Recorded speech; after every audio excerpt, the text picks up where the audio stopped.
আজকের এই ভিডিওতে আমরা আলোচনা করব আমাদের পশ্চিমবঙ্গে যে 5 লক্ষেরও বেশি কন্ট্রাকচুয়াল কর্মচারী বা চুক্তিভিত্তিক কর্মচারী আছে তাদের নিয়ে আজকে আলোচনা করব। তারা কি তাদের পদে আদৌ বহাল থাকবে, না নতুন রাজ্যের রাজ্য সরকার তাদেরকে বাতিল করবে? দেখো, তোমরা নিশ্চয়ই জানো যে বহু দুর্নীতি হয়েছে।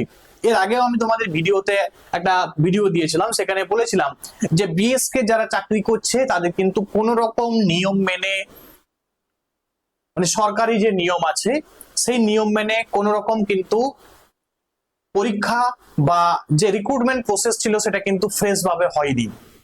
এবং তার সঙ্গে সঙ্গে যারা সিভিক আছে তাদের নিয়েও বলেছিলাম যে সিভিক যে পুলিশ, সেই পুলিশের যে নির্দিষ্ট একটা নিয়ম, সেই নিয়ম মেনে কিন্তু তাদেরকে রিক্রুটমেন্ট করা হয়নি।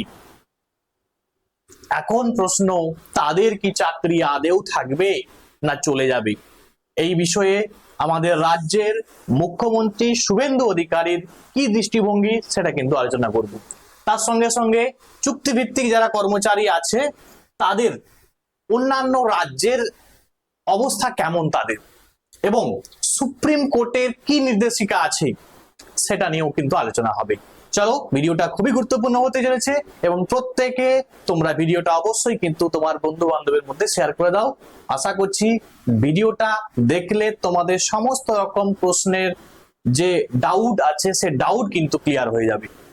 প্রথমেই যাই, আগে সুপ্রিম কোর্টের কি নির্দেশিকা আছে। আচ্ছা, সুপ্রিম কোর্টের চুক্তিভিত্তিক কর্মীদের স্থায়ী বা নিয়মিতকরণের ক্ষেত্রে সুপ্রিম কোর্টের কিছু কঠোর শর্ত বা নির্দেশিকা দিয়েছে।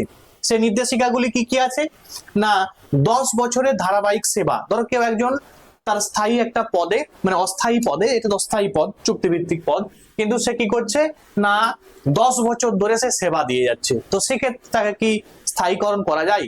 সে বিষয়ে কিন্তু দেখো কি বলেছে সুপ্রিম কোর্ট। স্থায়ী পদের দাবি জানাতে কর্মচারীকে অন্তত 10 বছর একটানা চুক্তিভিত্তিক কাজ করতে হবে।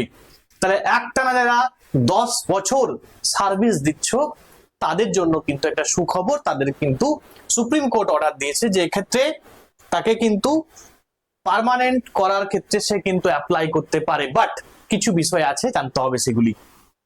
অনুমোদিত পদ বা যে স্যাংশন যে পোস্ট, কর্মী যে পদে কাজ করছেন সেটি সরকারের বাজেট এবং পরিকাঠামোয় অফিসিয়ালি অনুমোদিত বা স্থায়ী পদ হতে হবে, এটা মাথায় নিয়ে নাও। তাহলে সবার যে এরকম পার্মানেন্ট করবে এরকম ব্যাপারটা কিন্তু নয়। সেখানে বলাই হয়েছে যদি সরকারের বাজেট বা পরিকাঠামোয় অফিসিয়ালি অনুমোদিত হয় তবেই সেই পদটা কিন্তু স্থায়ী হতে পারে। 3 নাম্বার, স্বচ্ছ নিয়োগ প্রক্রিয়া। নিয়োগ প্রক্রিয়ায় কোনো দুর্নীতি বা পেছনের দরজা দিয়ে ব্যাকডোর যে এন্ট্রি থাকলে সেক্ষেত্রে কিন্তু চলবে না, মানে স্থায়ীকরণ হবে না। নিয়োগটি সংবিধানের বর্ণিত সমতার অধিকার আর্টিকেল 14 বা 16 মেনে স্বচ্ছভাবে হতে হবে, তবেই কিন্তু স্থায়ীকরণ করা হবে। এবারে আমাদের রাজ্য সরকারের ভিউটা কি আছে সেই বিষয়ে একটু বলে দিই আমি। আচ্ছা, তার আগে একটু বলে দিই যে অন্যান্য রাজ্যে কি হয়েছে, এই চুক্তিভিত্তিক কর্মচারীদের চাকরি কি গেছে না আছে, অন্যান্য রাজ্যে কি অবস্থা একটু দেখে নাও, উদাহরণ দেখে নাও। ভারতের বেশ কিছু রাজ্য ইতিমধ্যে আদালতের নির্দেশ মেনে চুক্তিভিত্তিক কর্মীদের স্থায়ী করার নীতি তৈরি করেছেন, যেমন উত্তরাখণ্ড, মধ্যপ্রদেশ, ছত্তিশগড়, হরিয়ানা, পাঞ্জাব, উড়িষ্যা, রাজস্থান। এই সমস্ত যারা জায়গাগুলোতে যত চুক্তিভিত্তিক কর্মচারী আছে তাদের কিন্তু স্থায়ীকরণ একটা প্রক্রিয়া কিন্তু শুরু করেছে এই সমস্ত রাজ্য সরকারগুলি। আচ্ছা, এবারে আমি আসি যে প্রধান সমস্যাটা কি, বা এই যে বৈষম্যের একটা ব্যাপার, সেই ব্যাপারটা একটু বলি আগে। নিশ্চয়ই আমি জানি যে বহু সিভিক, ঠিক আছে, যে কাজটা করে একদম হার্ডওয়ার্ক কিন্তু করে একদম অনেস্টলি, কিন্তু কিছু দুর্নীতিবাদ সিভিক আছে সেটা বাদ দাও, ঠিক আছে, তারা কি করে না হাত পেতে টাকা নিচ্ছে, ঠিক আছে, এই প্রবলেম গুলো কিন্তু আছে। কিন্তু দেখা যাবে কিছু কর্মচারী আছে অস্থায়ী কর্মচারী, তারা কিন্তু যথেষ্ট ভালো কাজ করছে এবং তারা যে কাজটা করছে সেটা অন্যান্যদের থেকে কিন্তু বেশি করছে, সুতরাং তাদের বেতনটা কিন্তু অনেকটা কম। সুতরাং এখানে কিন্তু একটা বেতন বৈষম্যের ব্যাপার কিন্তু আছে, মানে সমান কাজের সমান বেতন কিন্তু দেওয়া হচ্ছে না। এটা কিন্তু আমাদের আর্টিকেলে কিন্তু আছে যে সমান কাজের সমান কিন্তু বেতন দিতে হবে, আমাদের সংবিধানে কিন্তু বলা আছে। তো যাই হোক, যে স্থায়ী কর্মীদের মতো একই রকমের কাজ করা সত্ত্বেও চুক্তিভিত্তিক কর্মীরা অনেক কম টাকা কিন্তু বেতন পায়। সমান কাজের জন্য সমান বেতন না নীতির অভাব, মানে চাকরির সুনির্দিষ্ট শর্তাবলীর কারণে এই কর্মীরা স্থায়ী কর্মীদের মতো সমস্ত সুযোগ সুবিধা ও অধিকার পান না।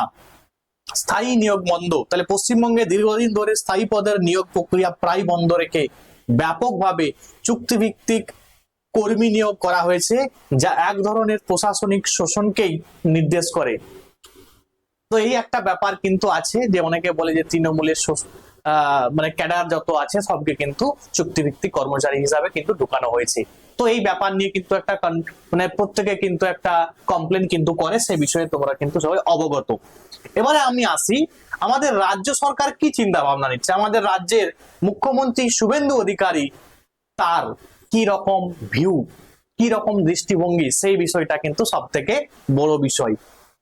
পশ্চিমবঙ্গে বর্তমানে 5 লক্ষেরও বেশি কন্ট্রাকচুয়াল বা চুক্তিভিত্তিক কর্মচারী রয়েছেন। নবনির্বাচিত মুখ্যমন্ত্রী শুভেন্দু অধিকারী এই কর্মচারীদের প্রতি একটি মানবিক দৃষ্টিভঙ্গি রাখার কথা জানিয়েছেন, কিন্তু কি হবে না, ভেরিফিকেশন হবেই। যারা ব্যাকডোর দিয়ে চাকরি পেয়েছে তাদের কিন্তু ব্যবস্থা হবেই। দেখো, চুক্তিভিত্তিক কর্মীরা আপাতত নিজেদের পদে বহাল থাকছেন, তবে তাদের ক্ষেত্রে একটি রিভেরিফিকেশন হবে বা নথিপত্র যাচাইয়ের প্রক্রিয়া চালু করা হতে পারে। অন্যান্য রাজ্যের তুলনায় পশ্চিমবঙ্গ সরকার এখনো পর্যন্ত চুক্তিভিত্তিক কর্মীদের স্থায়ী করার জন্য কোনো আনুষ্ঠানিক নীতি বা নিয়ম বা সার্ভিস রুল তৈরি করেননি। এই হচ্ছে আমাদের রাজ্য সরকারের বর্তমান ভিউ।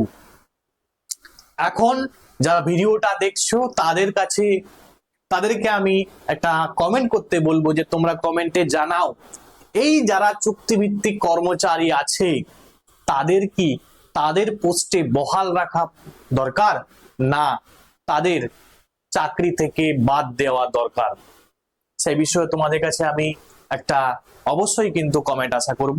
আজকের ভিডিওটা এখান পর্যন্ত। Thanks for watching.